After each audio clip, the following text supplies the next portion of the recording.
ಸರ್ಕಾರದ ವಿರುದ್ಧ ಮಾಜಿ ಸಿಎಂ ಎಚ್ಡಿಕೆ ಕಿಡಿಕಾರಿದ್ದಾರೆ. ಪ್ರತಿದಿನ ಬ್ರ್ಯಾಂಡ್ ಬೆಂಗಳೂರು ಅಂತ ಕಾಂಗ್ರೆಸ್ಸಿಗರು ಜಾಗಟೆ ಹೊಡಿತಾ ಇದ್ದಾರೆ.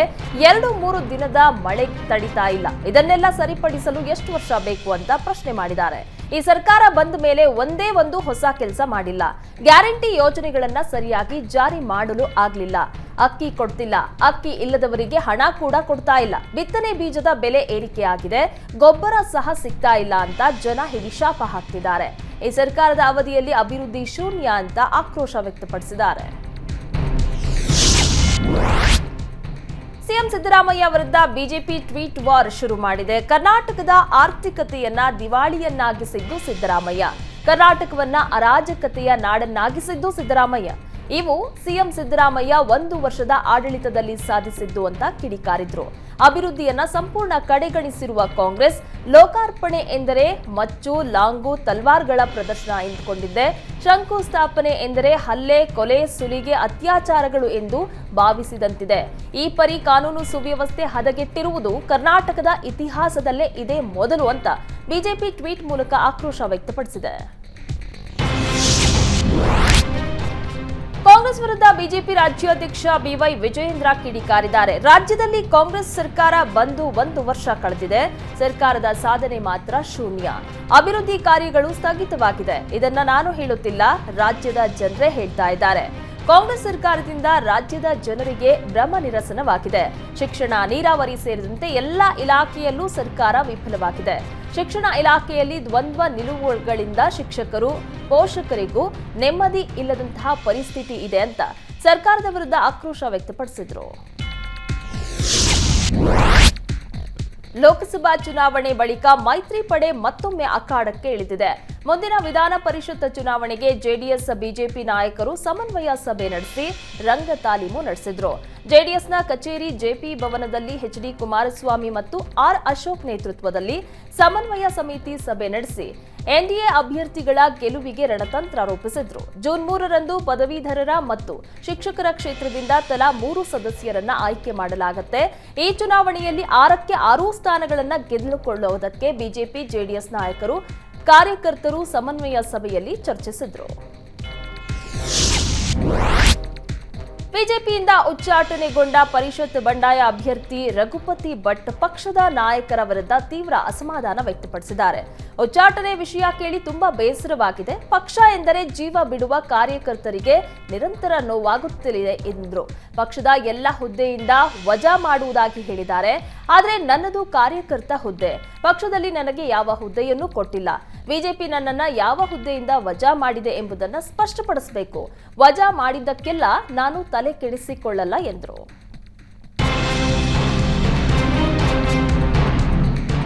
ಜೂನ್ 4ರಂದು ಲೋಕಸಭಾ ಚುನಾವಣೆಯ ಮತ ಎಣಿಕೆ ನಡೆಯಲಿದೆ. ಫಲಿತಾಂಶಕ್ಕೂ ಮುನ್ನವೇ ವಿಜಯಪುರ ಬಿಜೆಪಿ ಅಭ್ಯರ್ಥಿ ರಮೇಶ್ ಜಿಗಜಿಣಗಿ ತಮ್ಮ ಫೇಸ್ಬುಕ್ ಖಾತೆಯಲ್ಲಿ ಅಚ್ಚರಿಯ ಪೋಸ್ಟ್ ಹಾಕಿದ್ದಾರೆ.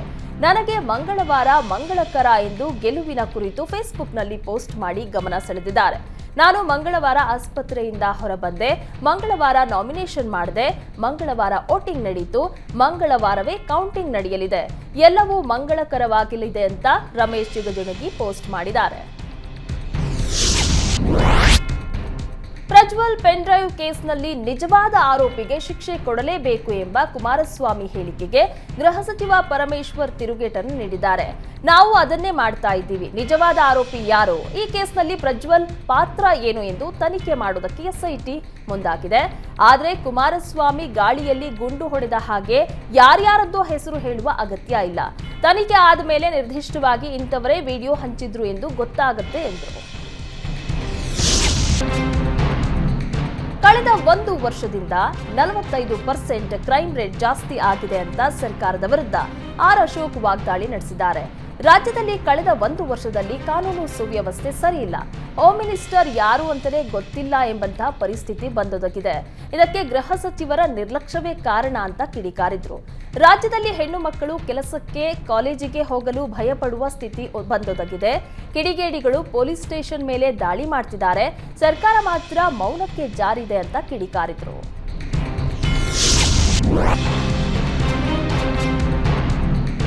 ಹುಬ್ಬಳ್ಳಿಯ ಅಂಜಲಿ ಕೊಲೆ ಪ್ರಕರಣ ಸಂಬಂಧ ಸಿಐಡಿ ಅಧಿಕಾರಿಗಳು ಹಂತಕ ಗಿರೀಶ್ಗೆ ವಿಚಾರಣೆಗೆ ಒಳಪಡಿಸಿದ್ದಾರೆ. ಬೆಂಡಿಗೆರೆ ಠಾಣೆಯಿಂದ ಹಂತಕ ಗಿರೀಶ್ ಐಬಿಗೆ ಶಿಫ್ಟ್ ಆಗಿದ್ದಾನೆ. ಹುಬ್ಬಳ್ಳಿಯ ಪ್ರವಾಸಿ ಮಂದಿರಕ್ಕೆ ಕರೆತಂದು ಆರೋಪಿಯ ವಿಚಾರಣೆ ನಡೆಸಲಾಯಿತು. ನ್ಯಾಯಾಲಯ 8 ದಿನಗಳ ಕಾಲ ಆರೋಪಿ ಗಿರೀಶನನ್ನ ಸಿಐಡಿ ಕಸ್ಟಡಿಗೆ ನೀಡಿದೆ.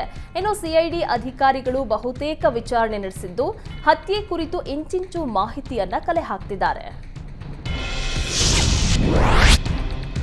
ಉಡುಪಿ ಜಿಲ್ಲೆಯ ಹಲವೆಡೆ ವರುಣನ ಆರ್ಭಟ ಮುಂದುವರೆದಿದೆ. ಕುಂದಾಪುರದ ಹಲವೆಡೆ ಗುಡುಗು ಸಹಿತ ಧಾರಾಕಾರ ಮಳೆಯಾಗ್ತಾ ಇದೆ. ಸಾಸ್ತಾನ, ಸಾಲಿಗ್ರಾಮ, ಕೋಟೇಶ್ವರದಲ್ಲಿ ಭಾರೀ ಮಳೆಯಿಂದ ಜನಜೀವನ ಅಸ್ತವ್ಯಸ್ತಗೊಂಡಿದೆ. ಮುಂದಿನ 2 ದಿನ ಜಿಲ್ಲೆಯಾದ್ಯಂತ ಭಾರೀ ಮಳೆಯ ಮುನ್ಸೂಚನೆ ನೀಡಿದ್ದು ಯೆಲ್ಲೋ ಅಲರ್ಟ್ ಘೋಷಿಸಲಾಗಿದೆ.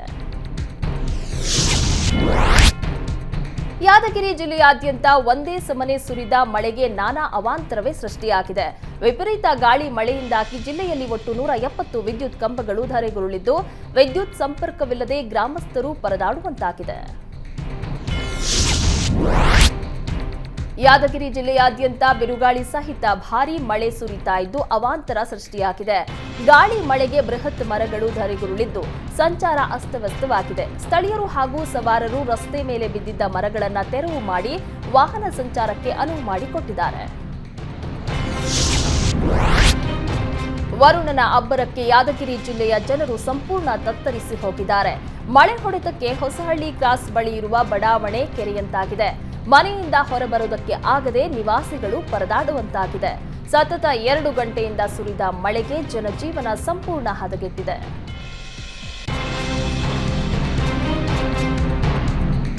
ಯಾದಗಿರಿ ಜಿಲ್ಲೆಯಾದ್ಯಂತ ಧಾರಾಕಾರ ಮಳೆ ಮುಂದುವರೆದಿದ್ದು ಜನಜೀವನ ಅಸ್ತವ್ಯಸ್ತವಾಗಿದೆ.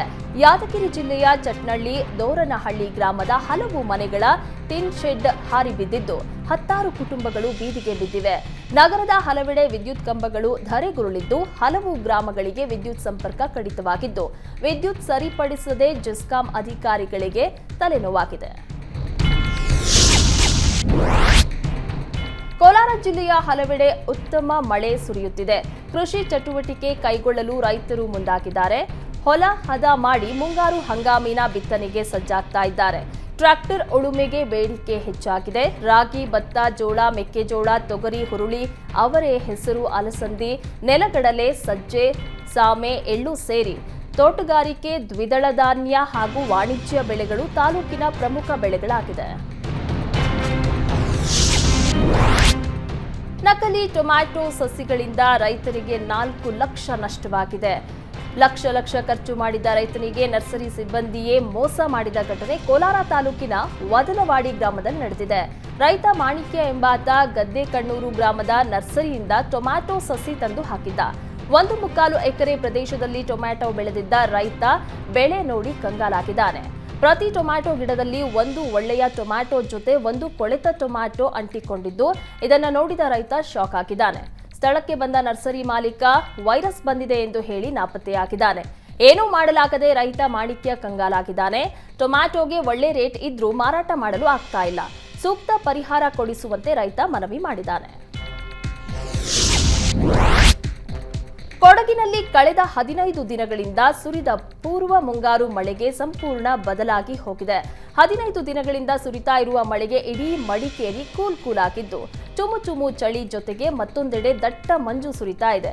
ಹಚ್ಚ ಹಸಿರಿನ ಬೆಟ್ಟಗಳ ನಡುವೆ ಮಡಿಕೇರಿ ಎತ್ತ ನೋಡಿದ್ರೂ ಮಂಜಿನ ರಾಶಿಯನ್ನೇ ನೋಡಿದಂತಾಗ್ತಾ ಇದೆ. ಮಳೆಯ ಜೊತೆಗೆ ಸುರಿತಾ ಇರುವ ಮಂಜು ಮಡಿಕೇರಿಗೆ ಹಿಂದಿನ ಗತ ವೈಭವವನ್ನ ತಂದುಕೊಟ್ಟಿದೆ. ಬೇರೆ ಬೇರೆ ರಾಜ್ಯಗಳಿಂದ ಬರ್ತಾ ಇರುವ ಪ್ರವಾಸಿಗರು ಕೊಡಗಿನ ಈ ಕೂಲ್ ಪರಿಸರವನ್ನ ಎಂಜಾಯ್ ಮಾಡ್ತಿದ್ದಾರೆ.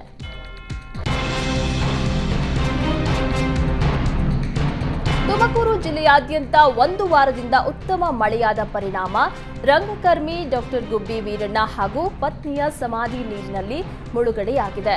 ಗುಬ್ಬಿ ತಾಲೂಕು ಆಡಳಿತ ಹಾಗೂ ಪಟ್ಟಣ ಪಂಚಾಯಿತಿ ಆಡಳಿತದ ತೀವ್ರ ನಿರ್ಲಕ್ಷ್ಯದಿಂದಾಗಿ ಡಾಕ್ಟರ್ ಗುಬ್ಬಿ ವೀರಣ್ಣ ನೀರಿನಲ್ಲಿ ಮುಳುಗಡೆಯಾಗಿದೆ. ಇಬ್ಬರ ಸಮಾಧಿಗಳು ತಗ್ಗಿನ ಪ್ರದೇಶದಲ್ಲಿ ಇರೋದ್ರಿಂದ ಮಳೆಯ ನೀರು ಹರಿಯಲು ವ್ಯವಸ್ಥಿತವಾಗಿ ಕ್ರಮ ಕೈಗೊಂಡಿಲ್ಲ. ಸಮಾಧಿಗಳು ಇರುವ ಜಮೀನಿಗೆ ಸಂಬಂಧಪಟ್ಟಂತೆ ನ್ಯಾಯಾಲಯದಲ್ಲಿ ದಾವೆ ಕೂಡ ಇದೆ. ದಾವೆ ಇದೆ ಎನ್ನುವುದನ್ನೇ ನೆಪ ಮಾಡಿಕೊಂಡು ಸ್ಥಳೀಯ ಆಡಳಿತ ಯಾವುದೇ ಕ್ರಮ ಕೈಗೊಳ್ಳುವುದಕ್ಕೆ ಮುಂದಾಗಿಲ್ಲ ಎನ್ನಲಾಗಿದೆ. ಗುಬ್ಬಿ ಪಟ್ಟಣದಲ್ಲಿ ವೀರಣ್ಣನವರ ಹೆಸರಿನಲ್ಲಿ ಟ್ರಸ್ಟ್ ಅನ್ನ ರಚಿಸಿ ರಂಗಮಂದಿರ ನಿರ್ಮಿಸಿದ್ದರೂ ಸಮಾಧಿಯನ್ನ ನಿರ್ಲಕ್ಷಿಸಿರುವುದು ವಿಪರ್ಯಾಸ ಎನ್ನುತ್ತಿದ್ದಾರೆ ಕಲಾವಿದರು. ಪಶ್ಚಿಮ ಬಂಗಾಳಕ್ಕೆ ರೆಮಲ್ ಚಂಡಮಾರುತ ಅಪ್ಪಳಿಸಲು ಕ್ಷಣಗಣನೆ ಶುರುವಾಗಿದ್ದು ಕರ್ನಾಟಕ ಕರಾವಳಿಯಲ್ಲೂ ಸೈಕ್ಲೋನ್ ಆತಂಕ ಶುರುವಾಗಿದೆ. ಹವಾಮಾನ ವೈಪರೀತ್ಯದಿಂದ ದೈತ್ಯ ಅಲೆಗಳು ಕಡಲ ತೀರಕ್ಕೆ ಅಪ್ಪಳಿಸ್ತಾ ಇವೆ. ಸಮುದ್ರಕ್ಕೆ ಇಳಿಯದಂತೆ ಮೀನುಗಾರರು ಪ್ರವಾಸಿಗರಿಗೆ ಉತ್ತರ ಕನ್ನಡ ಜಿಲ್ಲಾಡಳಿತ ತಾಕೀತು ಮಾಡಿದೆ. ಕೆಂಪು ಬಾವುಟ ನೆಟ್ಟು ಸಮುದ್ರಕ್ಕೆ ಇಳಿಯದಂತೆ ಎಚ್ಚರಿಕೆ ನೀಡಿದ್ರು. ಆದೇಶ ಗಾಳಿಗೆ ತೂರಿ ರವೀಂದ್ರನಾಥ ಠಾಕೂರ ಬೀಚ್ನಲ್ಲಿ ಪ್ರವಾಸಿಗರು ಹುಚ್ಚಾಟ ಮೆರೆದಿದ್ದಾರೆ. ಸಿಡಿಲು ಬಡಿದು ತೆಂಗಿನ ಮರ ಹೊತ್ತಿ ಉರಿದಿರುವ ಘಟನೆ ರಾಯಚೂರು ತಾಲೂಕಿನ ಶಕ್ತಿನಗರದ ದತ್ತಾತ್ರೇಯ ದೇವಸ್ಥಾನದ ಬಳಿ ನಡೆದಿದೆ. ಸಿಡಿಲಿನ ಬಡಿತಕ್ಕೆ ಮಳೆಯ ಮಧ್ಯೆಯೂ ತೆಂಗಿನ ಮರದಲ್ಲಿ ಬೆಂಕಿ ಹತ್ತಿ ಉರಿದಿದೆ. ಸುಮಾರು ಅರ್ಧ ಗಂಟೆಗೂ ಹೆಚ್ಚು ಕಾಲ ತೆಂಗಿನ ಮರ ಹೊತ್ತಿ ಉರಿದಿದ್ದು ಸ್ಥಳೀಯರಲ್ಲಿ ಆತಂಕ ಹೆಚ್ಚಾಗುವಂತೆ ಮಾಡಿದೆ. ಆಕಸ್ಮಿಕ ಅಗ್ನಿ ಅವಘಡಕ್ಕೆ 300ಕ್ಕೂ ಹೆಚ್ಚು ಲಿಂಬೆ ಗಿಡಗಳು ಸುಟ್ಟು ಕರಕಲಾದ ಘಟನೆ ವಿಜಯಪುರ ಜಿಲ್ಲೆಯ ಇಂಡಿ ಪಟ್ಟಣದ ಹೊರವಲಯದ ಹಂಜಗಿ ರಸ್ತೆಯಲ್ಲಿ ಸಂಭವಿಸಿದೆ. ಅಗ್ನಿ ಅವಘಡದಿಂದಾಗಿ ಚಂದ್ರಶೇಖರ್ ಸಾಲೋಟಾಟಿ ಎಂಬುವರಿಗೆ ಸೇರಿದ ಲಿಂಬೆ ಗಿಡಗಳು ಹೊತ್ತಿ ಉರಿದಿವೆ. ಜೀವನಕ್ಕೆ ಆಧಾರವಾಗಿದ್ದ ಲಿಂಬೆ ಗಿಡಗಳನ್ನು ಕಳೆದುಕೊಂಡ ಚಂದ್ರಶೇಖರ್ ಕಂಗಾಲಾಗಿದ್ದಾರೆ. ಬರದ ನಡುವೆ ಟ್ಯಾಂಕರ್ ನೀರು ಪೂರೈಸುವ ಮೂಲಕ 300 ಲಿಂಬೆ ಗಿಡಗಳನ್ನು ಚಂದ್ರಶೇಖರ್ ರಕ್ಷಣೆ ಮಾಡಿದ್ರು. ಆದರೆ ಅಗ್ನಿ ಅವಘಡಕ್ಕೆ ಬೆಳೆ ನಾಶವಾಗಿ ಹೋಗಿದೆ. ಇದು ಕಿಡಿಗೇಡಿಗಳ ಕೃತ್ಯವಾಗಿದ್ದು ಪೊಲೀಸರು ತನಿಖೆ ನಡೆಸಬೇಕು, ಅಲ್ಲದೆ ಬೆಳೆ ಹಾನಿ ಪರಿಹಾರ ನೀಡುವಂತೆ ಚಂದ್ರಶೇಖರ್ ಆಗ್ರಹಿಸಿದ್ದಾರೆ. ಶಿವಮೊಗ್ಗದಲ್ಲಿ ಹಾಡ ಹಗಲೇ ಮತ್ತೆ ತಲ್ವಾರ್ ಸದ್ದು ಮಾಡಿದೆ. ತಲ್ವಾರ್ ಹಿಡಿದು ಯುವಕರು ನಡು ರಸ್ತೆಯಲ್ಲೇ ಬಡಿದಾಡಿಕೊಂಡಿದ್ದಾರೆ. ಶಿವಮೊಗ್ಗ ಜಿಲ್ಲೆಯ ಸಾಗರ ತಾಲೂಕಿನ ಆನಂದಪುರದಲ್ಲಿ ಘಟನೆ ನಡೆದಿದೆ. ಗಾಂಜಾ ಮತ್ತಿನಲ್ಲಿದ್ದ 4 ಯುವಕರು ತಲ್ವಾರ್ ಹಿಡಿದು ಹೊಡೆದಾಡಿಕೊಂಡಿದ್ದಾರೆ. ಸ್ಥಳೀಯರು ಓರ್ವ ಯುವಕನನ್ನ ಹಿಡಿದು ಪೊಲೀಸರಿಗೆ ಒಪ್ಪಿಸಿದ್ದು ಉಳಿದ 3 ಪರಾರಿಯಾಗಿದ್ದಾರೆ. ಆನಂದಪುರ ಪೊಲೀಸ್ ಠಾಣೆಯಲ್ಲಿ ಪ್ರಕರಣ ದಾಖಲಾಗಿದೆ. ಹಾಡಹಗಲೇ ಚಾಕುವಿನಿಂದ ವ್ಯಕ್ತಿ ಮೇಲೆ ಹಲ್ಲೆ ನಡೆಸಿದ ಘಟನೆ ಗದಗ ನಗರದ ಟಾಂಗಾಕೂಟ್ ಬಳಿ ನಡೆದಿದೆ. ಭಜನಾ ಮಂಡಳಿಗೆ ಸೇರಿಸಿಕೊಳ್ಳದ್ದಕ್ಕೆ ಸಿಟ್ಟಿಗೆದ್ದು ವಿನಾಯಕ್ ಎಂಬಾತ ಗೋವಿಂದರಾಜ್ ಶಿರಹಟ್ಟಿ ಎಂಬುವವರ ಮೇಲೆ ಚಾಕುವಿನಿಂದ ಹಲ್ಲೆ ಮಾಡಿದ್ದಾನೆ. ಕಾರಣ ಹೇಳದೆ ತೆಗೆದಿದ್ದಕ್ಕೆ ಭಜನಾ ಮಂಡಳಿಯಿಂದ ಆಕ್ರೋಶಗೊಂಡಿರುವಂತಹ ವಿನಾಯಕ್ ಹಲ್ಲೆ ನಡೆಸಿದ್ದಾರೆ. ಘಟನಾ ಸ್ಥಳದಲ್ಲೇ ವಿನಾಯಕ್ನನ್ನ ಪೊಲೀಸರು ವಶಕ್ಕೆ ಪಡೆದಿದ್ದು ಗದಗ ಶಹರ ಪೊಲೀಸ್ ಠಾಣೆಯಲ್ಲಿ ಪ್ರಕರಣ ದಾಖಲಾಗಿದೆ. ತಮ್ಮ ಮೈ ಮೇಲಿದ್ದ ಒಡವೆಯನ್ನ ತಾವೇ ಬಿಚ್ಚಿಟ್ಟು ದರೋಡೆಯ ಹೈಡ್ರಾಮಾ ಮಾಡಿದ್ದ 2 ಕಳ್ಳಿಯರನ್ನ ಆಟ ಬಯಲಾಗಿದೆ. ರಾಜೇಶ್ವರಿ ಹಾಗೂ ರೇಣುಕಾ ಮನ್ಸಲಾಪುರದ ಆಂಜನೇಯ ದೇವಸ್ಥಾನಕ್ಕೆ ತೆರಳಿದ್ರು. ಶೌಚಾಲಯಕ್ಕೆ ಹೋದ ವೇಳೆ ತಮ್ಮ ಒಡವೆಯನ್ನ ತಾವೇ ಬಚ್ಚಿಟ್ಟು ಕಳ್ಳರು ನಮ್ಮ ಒಡವೆ ಕದ್ದಿದ್ದಾರೆ ಅಂತ ಕತೆ ಕಟ್ಟಿದ್ರು. ಬಳಿಕ ರಾಯಚೂರು ಗ್ರಾಮೀಣ ಠಾಣೆಗೆ ದೂರನ್ನ ನೀಡಿದ್ರು. ಪೊಲೀಸ್ ತನಿಖೆ ವೇಳೆ ಮಹಿಳೆಯರ ಅಸಲಿಯತ್ತು ಬಯಲಾಗಿದೆ. ಹಾಡಹಗಲೇ ಮನೆ ನುಗ್ಗಿ ಕಳ್ಳತನ ಮಾಡಿದ್ದ 2 ಖತರ್ನಾಕ್ ಕಳ್ಳರನ್ನ ರಾಯಚೂರು ಪೊಲೀಸರು ಬಂಧಿಸಿದ್ದಾರೆ. ಈರೇಶ್ ಮಲ್ಲೇಶ್ ಬಂಧಿತ ಆರೋಪಿಗಳು. ರಾಯಚೂರು ನಗರದ ರಾಣಾ ಪ್ರತಾಪ್ ಸಿಂಗ್ ಕಾಲೋನಿಯಲ್ಲಿರುವ ಮನೆಯೊಂದರಲ್ಲಿ ಯಾರೂ ಇಲ್ಲದ ವೇಳೆ ಹಿಂಬಾಗಿಲಿನಿಂದ ನುಗ್ಗಿ 28,000 ರೂಪಾಯಿ ನಗದು, 1,49,000 ಮೌಲ್ಯದ ಚಿನ್ನಾಭರಣವನ್ನ ಎಗರಿಸಿದ್ದಾರೆ. 4 ದಿನಗಳ ಬಳಿಕ ಖದೀಮರು ಪೊಲೀಸರ ಕೈಗೆ ಸಿಕ್ಕಿಬಿದ್ದಿದ್ದಾರೆ. ಬಂಧಿತರಿಂದ ಕಳುವಾಗಿದ್ದ ಚಿನ್ನಾಭರಣ ಜಪ್ತಿ ಮಾಡಲಾಗಿದ್ದು ಪಶ್ಚಿಮ ಪೊಲೀಸ್ ಠಾಣೆಯಲ್ಲಿ ಪ್ರಕರಣ ದಾಖಲಾಗಿತ್ತು.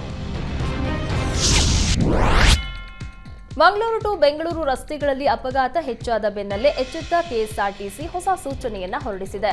ಹೆದ್ದಾರಿಯ ರಸ್ತೆಗಳಲ್ಲಿ ಎಲ್ಲೆಂದರಲ್ಲಿ ಬಸ್ ನಿಲ್ಲಿಸದಂತೆ ಚಾಲಕರಿಗೆ ಆದೇಶವನ್ನ ನೀಡಲಾಗಿದೆ. ಕೋರಿಕೆ ನಿಲುಗಡೆ ಇಲ್ಲದ ಜಾಗಗಳಲ್ಲಿ ಬಸ್ ನಿಲ್ಲಿಸದಂತೆ ತಿಳಿಸಿದೆ. ಮಂಗಳೂರು ಬೆಂಗಳೂರು ರಸ್ತೆಯಲ್ಲಿರುವ ಆದಿಚುಂಚನಗಿರಿ ಆಸ್ಪತ್ರೆ ಬಳಿ ನಿಲುಗಡೆ ನೀಡದಂತೆ ಆದೇಶ ಹೊರಡಿಸಿದೆ. ಕೋರಿಕೆ ನಿಲುಗಡೆ ಇಲ್ಲದಿದ್ರೂ ಆಸ್ಪತ್ರೆ ಬಳಿ ಬಸ್ ನಿಲ್ಲಿಸ್ತಾ ಇದ್ದಂತಹ ಚಾಲಕರಿಗೆ ಕೆಎಸ್ಆರ್ಟಿಸಿ ಸೂಚನೆ ನೀಡಿದೆ. ಸಿಲಿಕಾನ್ ಸಿಟಿಯಲ್ಲಿ ವೀಲಿಂಗ್ ಪುಂಡಾಟ ಮಿತಿ ಮೀರಿದೆ. ಬೆಂಗಳೂರು ಏರ್ಪೋರ್ಟ್ ರಸ್ತೆಯಲ್ಲಿ ಪುಂಡರು ಒಂದೇ ಬಾರಿ 7-8 ಬೈಕ್ಗಳಲ್ಲಿ ಒಟ್ಟಿಗೆ ವೀಲಿಂಗ್ ಮಾಡಿದ್ದಾರೆ. ಪುಂಡರ ಅಪಾಯಕಾರಿ ವೀಲಿಂಗ್ ದೃಶ್ಯ ವಾಹನ ಸವಾರರ ಮೊಬೈಲ್ನಲ್ಲಿ ಸೆರೆಯಾಗಿದ್ದು ಕಠಿಣ ಕ್ರಮ ಜರುಗಿಸುವಂತೆ ಆಗ್ರಹಿಸಿದ್ದಾರೆ. 40 ಅಡಿ ಆಳದ ಬಾವಿಗೆ ಬಿದ್ದಿದ್ದ ಕರುವನ್ನ ರಕ್ಷಣೆ ಮಾಡಲಾಗಿದೆ. ಶೃಂಗೇರಿಯ ವಿಶ್ವನಾಥ್ ಎಂಬುವವರ ಮನೆಯಲ್ಲಿ ಕರುವೊಂದು ಬಾವಿಗೆ ಬಿದ್ದಿತ್ತು. ಕೂಡಲೇ ಅಗ್ನಿಶಾಮಕ ಸಿಬ್ಬಂದಿಗೆ ಕರೆ ಮಾಡಿ ಮಾಹಿತಿಯನ್ನ ರವಾನಿಸಲಾಗಿತ್ತು. ಸ್ಥಳಕ್ಕಾಗಮಿಸಿದ ಅಗ್ನಿಶಾಮಕ ಸಿಬ್ಬಂದಿ ಸೊಂಟಕ್ಕೆ ಹಗ್ಗ ಕಟ್ಟಿಕೊಂಡು ಬಾವಿಗೆ ಇಳಿದು ಕರುವನ್ನ ರಕ್ಷಿಸಿದ್ದಾರೆ. ಮಹಿಳಾ ಸಬಲೀಕರಣದ ಬಗ್ಗೆ ಜಾಗೃತಿ ಮೂಡಿಸಲು CRF women on fields NGO ವತಿಯಿಂದ 6 ಮಹಿಳಾ ಬೈಕರ್ಗಳನ್ನ ಬೆಂಗಳೂರು ಲಡಾಖ್ಗೆ ಉಚಿತವಾಗಿ ಕಳುಹಿಸಲಾಗಿದೆ. ವಿವಿಧ ಖಾಸಗಿ ಕಂಪನಿಗಳಲ್ಲಿ ಕೆಲಸ ಮಾಡ್ತಾ ಬೈಕ್ ರೈಡ್ನಲ್ಲಿ ಪರಿಣಿತಿ ಹೊಂದಿದ್ದ 5 ರಾಜ್ಯಗಳ 6 ಮಹಿಳೆಯರನ್ನ ಆಯ್ಕೆ ಮಾಡಿ ಉಚಿತವಾಗಿ ಲಡಾಖ್ಗೆ ಕಳುಹಿಸಲಾಯಿತು. ಕರ್ನಾಟಕದಿಂದ ಪ್ರತಿಜ್ಞಾ ಎಂಬುವವರನ್ನ ಪ್ರಯಾಣ ಬೆಳೆಸಿದ್ದಾರೆ. 16 ದಿನಗಳ ಪ್ರವಾಸ ಇದಾಗಿದ್ದು, ದಾರಿ ಉದ್ದಕ್ಕೂ ಮಹಿಳಾ ಸಬಲೀಕರಣ ಹಾಗೂ ಮಹಿಳಾ ಸಾಧನೆಗಳ ಬಗ್ಗೆ ಜಾಗೃತಿಯನ್ನ ಮೂಡಿಸೋದು ಇವರ ಮುಖ್ಯ ಉದ್ದೇಶವಾಗಿದೆ. ಸರ್ಕಾರದ ಮಾಂಗಲ್ಯ ಭಾಗ್ಯ ಯೋಜನೆ ಅಡಿಯಲ್ಲಿ ಕಳಸದ ಕಳಸೇಶ್ವರ ದೇವಸ್ಥಾನದಲ್ಲಿ ಜೋಡಿಯೊಂದು ದಾಂಪತ್ಯ ಜೀವನಕ್ಕೆ ಕಾಲಿಟ್ಟಿದ್ದಾರೆ.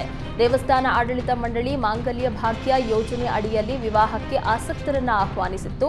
ಆದರೆ ಒಂದೇ ಜೋಡಿ ಮಾತ್ರ ನೋಂದಣಿ ಮಾಡಿಕೊಂಡ ಹಿನ್ನೆಲೆ ಕಳಸ ಗ್ರಾಮಸ್ಥರು, ವಧು-ವರ ಸಂಬಂಧಿಕರು ಹಾಗೂ ದೇವಸ್ಥಾನದ ಸಮಿತಿ ಅಧಿಕಾರಿಗಳ ನೇತೃತ್ವದಲ್ಲಿ ವಿವಾಹ ಜರುಗಿತು. ಮಾಂಗಲ್ಯ ಭಾಗ್ಯ ಯೋಜನೆಯಡಿ ವರನಿಗೆ 5,000 ನಗದು, ವಧುವಿಗೆ 10,000 ಹಾಗೂ 40,000 ಮೌಲ್ಯದ ಮಾಂಗಲ್ಯವನ್ನ ನೀಡಲಾಯಿತು. ಬಾಗಲಕೋಟೆ ಜಿಲ್ಲಾಡಳಿತ, ಜಿಲ್ಲಾ ಪಂಚಾಯತ್ ಹಾಗೂ ತೋಟಗಾರಿಕೆ ಇಲಾಖೆ ಸಹಯೋಗದಲ್ಲಿ ಮಾವು ಮೇಳ ಆಯೋಜಿಸಲಾಗಿತ್ತು. ರೈತರಿಗೆ ಹಾಗೂ ಗ್ರಾಹಕರಿಗೆ ಅನುಕೂಲವಾಗುವ ನಿಟ್ಟಿನಲ್ಲಿ ವಿವಿಧ ಬಗೆಯ ಮಾವುಗಳನ್ನು ಮಾರಾಟಕ್ಕೆ ಇಡಲಾಗಿತ್ತು. ಮೇಳದಲ್ಲಿ ಅಪುಸ, ಕೊಂಕಣ ರುಚಿ, ಆರ್ಕಾ ಪುನೀತ, ಕಿರಣ, ಆರ್ಕಾ ಅರುಣ, ಕೇಸರ, ಮಲ್ಲಿಕಾ ಸೇರಿದಂತೆ ಇನ್ನಿತರ ತಳಿಗಳನ್ನು ಇಡಲಾಗಿತ್ತು. ತರಹೇವಾರಿ ಮಾವು ನೋಡಿ ಜನರು ಫುಲ್ ಫಿದಾ ಆಗಿದ್ದಾರೆ. ಮಹಾರಾಷ್ಟ್ರದ ನಾಸಿಕ್ನಲ್ಲಿ ಜ್ಯುವೆಲರಿ ಶಾಪ್ ಮೇಲೆ ಐಟಿ ಅಧಿಕಾರಿಗಳು ದಾಳಿ ನಡೆಸಿದ್ದಾರೆ. ಸೂಕ್ತ ದಾಖಲೆ ಇಲ್ಲದೆ ಜ್ಯುವೆಲರಿ ಶಾಪ್ನಲ್ಲಿ ಇರಿಸಿದ್ದ 26 ಕೋಟಿ ನಗದು ಸೇರಿ 90 ಕೋಟಿ ಮೌಲ್ಯದ ಆಸ್ತಿಯನ್ನ ಸೀಸ್ ಮಾಡಲಾಗಿದೆ. ಕೇಂದ್ರ ಸರ್ಕಾರದ ವಿರುದ್ಧ ದೆಹಲಿ ಸಿಎಂ ಕೇಜ್ರಿವಾಲ್ ವಾಗ್ದಾಳಿ ನಡೆಸಿದ್ದಾರೆ. ವಿಪಕ್ಷಗಳ ನಾಯಕರನ್ನ ಜೈಲಿಗೆ ಕಳುಹಿಸಲಾಗ್ತಾ ಇದೆ. ಹೀಗಾಗಿ ದೇಶದ ಸ್ವಾತಂತ್ರ್ಯ ಮತ್ತು ಸಂವಿಧಾನ ಅಪಾಯದಲ್ಲಿದೆ. ಸಂವಿಧಾನ ಉಳಿಸಲು ಪಂಜಾಬಿಗರು ಮುಂದೆ ಬರಬೇಕು ಅಂತ ಕರೆ ನೀಡಿದರು. ಸೇನಾ ಮುಖ್ಯಸ್ಥ ಜನರಲ್ ಮನೋಜ್ ಪಾಂಡೆ ಸೇವಾ ಅವಧಿ ವಿಸ್ತರಣೆ ಮಾಡಲಾಗಿದೆ. ಮೇ 31ರಂದು ಜನರಲ್ ಪಾಂಡೆ ಸೇವೆಯಿಂದ ನಿವೃತ್ತಿಯಾಗಬೇಕಿತ್ತು. ಆದರೆ ಈಗ ಜೂನ್ 30ರವರೆಗೂ ಸೇವೆ ವಿಸ್ತರಿಸಿ ಕೇಂದ್ರ ಸರ್ಕಾರ ಆದೇಶಿಸಿದೆ. ರಾಜಸ್ಥಾನದಲ್ಲಿ ಬಿಸಿಲಿನ ಬೇಗೆ ತೀವ್ರಗೊಂಡಿದೆ. ಫಲೋಡಿ ಜಿಲ್ಲೆಯಲ್ಲಿ 50 ಡಿಗ್ರಿ ಸೆಲ್ಸಿಯಸ್ ಉಷ್ಣಾಂಶ ದಾಖಲಾಗಿದ್ದು, ಬಿಸಿಲಿನ ತಾಪ ಹೆಚ್ಚಾಗ್ತಾ ಇರೋದ್ರಿಂದ ಜನರು ಹೈರಾಣಾಗಿದ್ದಾರೆ. ದೇಶಾದ್ಯಂತ ಮುಂಗಾರು ಪೂರ್ವ ಮಳೆಯ ಅಬ್ಬರ ಜೋರಾಗಿದೆ. ಪಶ್ಚಿಮ ಬಂಗಾಳಕ್ಕೆ ರೆಮಲ್ ಚಂಡಮಾರುತ ಅಪ್ಪಳಿಸಲಿದ್ದು, ಪಶ್ಚಿಮ ಬಂಗಾಳದ ಬಹುತೇಕ ಜಿಲ್ಲೆಗಳಲ್ಲಿ ಆಗಲೇ ಭಾರೀ ಮಳೆಯಾಗ್ತಾ ಇದೆ. ಮಳೆಯ ಅಬ್ಬರ ಇನ್ನಷ್ಟು ಹೆಚ್ಚಾಗಲಿದ್ದು, ಭೂಕುಸಿತ ಉಂಟಾಗುವ ಸಾಧ್ಯತೆ ಇದೆ ಅಂತ ಭಾರತೀಯ ಹವಾಮಾನ ಇಲಾಖೆ ಎಚ್ಚರಿಸಿದೆ. ಪಶ್ಚಿಮ ಬಂಗಾಳದ ಕರಾವಳಿ ಭಾಗ, ಒಡಿಶಾ ಸೇರಿದಂತೆ ಈಶಾನ್ಯ ರಾಜ್ಯಗಳಿಗೂ ರೆಮಲ್ ಚಂಡಮಾರುತದ ಭೀತಿ ಎದುರಾಗಿದೆ. ಪಶ್ಚಿಮ ಬಂಗಾಳದಲ್ಲಿ 394 ರಾಷ್ಟ್ರೀಯ ಹಾಗೂ ಅಂತಾರಾಷ್ಟ್ರೀಯ ವಿಮಾನ ಸೇವೆ, ರೈಲು ಸೇವೆಯನ್ನ ಸ್ಥಗಿತಗೊಳಿಸಲಾಗಿದೆ. ಇಸ್ರೇಲ್ ವಿರುದ್ಧದ ಹಮಾಸ್ ಕಾಳಗ ಮುಂದುವರೆದಿದೆ. ಹಮಾಸ್ ಪಡೆಯು ಮಧ್ಯ ಇಸ್ರೇಲ್ನ ಟೆಲ್ ಅವೀವ್ ಅನ್ನ ಗುರಿಯಾಗಿಸಿಕೊಂಡು ರಾಕೆಟ್ ದಾಳಿಯನ್ನ ನಡೆಸಿದೆ. ಸೈರನ್ ಮೂಲಕ ಅಲ್ಲಿನ ಸ್ಥಳೀಯ ನಿವಾಸಿಗಳಿಗೆ ಎಚ್ಚರಿಕೆ ನೀಡಲಾಗಿದೆ. ಗಡಿಯಲ್ಲೇ ರಾಕೆಟ್ಗಳನ್ನ ಹೊಡೆದುರುಳಿಸಿದ್ದೇವೆ ಅಂತ ಇಸ್ರೇಲ್ ಸೇನೆ ಹೇಳಿಕೊಂಡಿದೆ.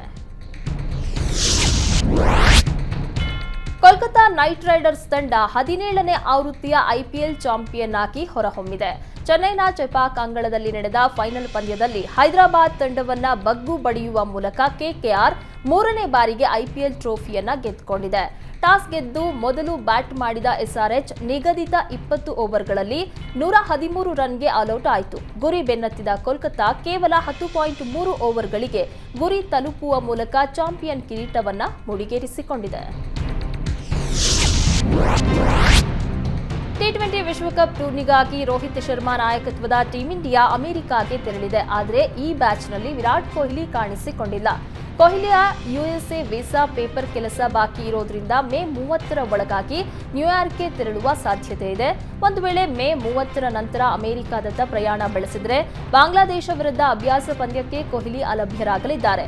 ಜೂನ್ 1ರಂದು ಟೀಂ ಇಂಡಿಯಾ ಬಾಂಗ್ಲಾ ವಿರುದ್ಧ ಅಭ್ಯಾಸ ಪಂದ್ಯವಾಡಲಿದೆ.